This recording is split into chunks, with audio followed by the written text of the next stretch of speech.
Hello friends, మా ఇంటి రుచులకు స్వాగతం. ఈరోజు చాక్లెట్ చీజ్ కేక్ చేశానండి. అందుకోసం 3 పీసెస్ ఆఫ్ పన్నీర్ తీసుకున్నాను. Fresh cream 2 table spoons add చేసుకున్నాను.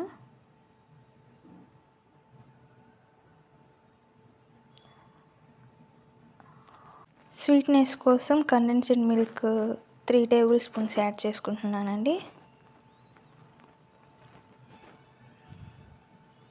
కొంచెం బటర్ కూడా యాడ్ చేసుకుంటున్నాను.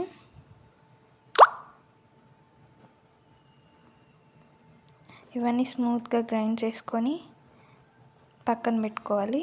నేను బయట నుంచి తెచ్చుకున్నానండి కేకులు, అంటే ఇంట్లో చేసుకోవడానికి కోకో పౌడర్ లేదని. అది దాంట్లో బౌల్లో వేసుకొని ఫ్రిడ్జ్లో పెట్టుకోవాలి ఒక 5 minutes.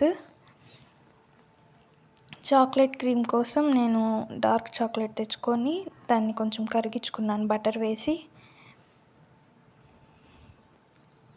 కొంచెం పాలు పోసి కరిగించుకున్నాను. డైరెక్ట్ స్టవ్ మీద పెట్టకుండా ఆవిరి చేసి కరిగించుకున్నాను అన్నమాట.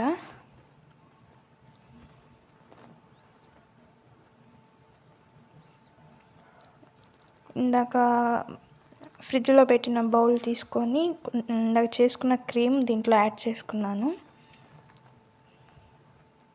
మళ్ళీ అది 5 minutes ఫ్రిడ్జ్లో పెట్టాలి.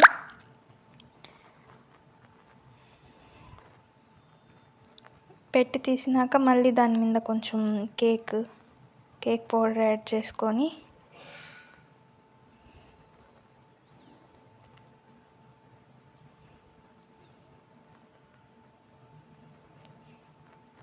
ఇంకో 5 minutes ఫ్రిడ్జ్లో పెట్టుకోవాలి.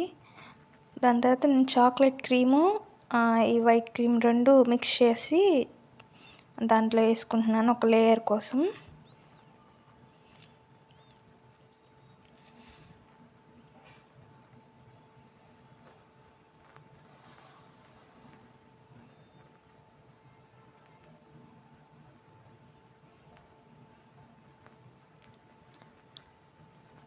అది వేసేసి ఇంకా 5 minutes ఫ్రిడ్జ్లో పెట్టి మిగిలిన చాక్లెట్ క్రీమ్ వచ్చి దాని మీద యాడ్ చేసుకొని గార్లిష్ చేసుకొని ఫ్రిడ్జ్లో పెట్టుకున్నానండి. మా అమ్మ టేస్ట్ చేసి చెప్పద్ది ఎలా ఉంది అని. 2 hours పెట్టాలండి. 2 hours పెడితే అది గట్టిగా అయ్యి బాగుంటుంది. అంటే నేనే చేసి నేనే తింటే బాగోదని చెప్పి మా అమ్మని టేస్ట్ చేయమన్నాను. మా అమ్మకి భలే నచ్చిందంట. నచ్చితే లైక్ చేయండి.